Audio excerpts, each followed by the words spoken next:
ایک تو اس کے لفظی معنی ہوتے ہیں نا، لفظی معنی صرف سمجھنے کے لیے ہوتے ہیں، لفظوں کے الٹ پیر میں زیادہ نہیں پڑھنا چاہیے، بھائی اس لفظ کا یہ معنی ہے وہ معنی ہے، نہیں یہ معنی غلط ہو گیا وہ غلط ہو گیا، یہ مقصد ہی نہیں ہے۔ اگر اس مقصد میں انسان پڑ جائے تو قرآن کا مقصد ضائع ہو جائے گا۔ اقبال نے اسی لیے تو کہا تھا نا کہ یہ امت روایات میں کھو گئی، حقیقت خرافات میں کھو گئی، لبھاتا ہے دل کو کلام خطیب مگر لذت شوق سے بے نصیب۔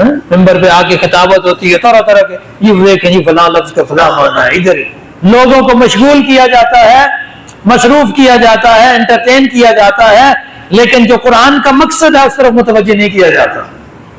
قرآن ہمیں بیدار کرنا چاہتا ہے۔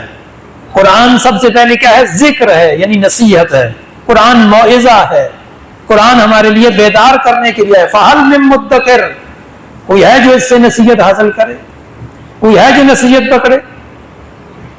افسوس ہے نا کہ ہم نصیحت نہیں پکڑتے۔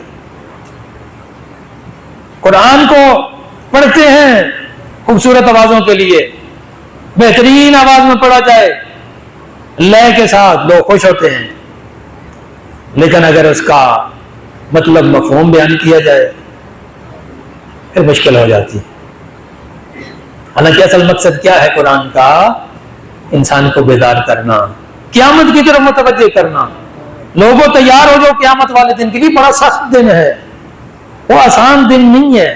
بار بار قرآن نے یہی متوجہ کیا، بار بار قرآن نے اسی طرف متوجہ کیا ہے، لیکن انسان غفلت کا شکار ہے، انسان غافل ہے، پھر بھی متوجہ نہیں ہوتا، پھر بھی بیدار نہیں ہوتا۔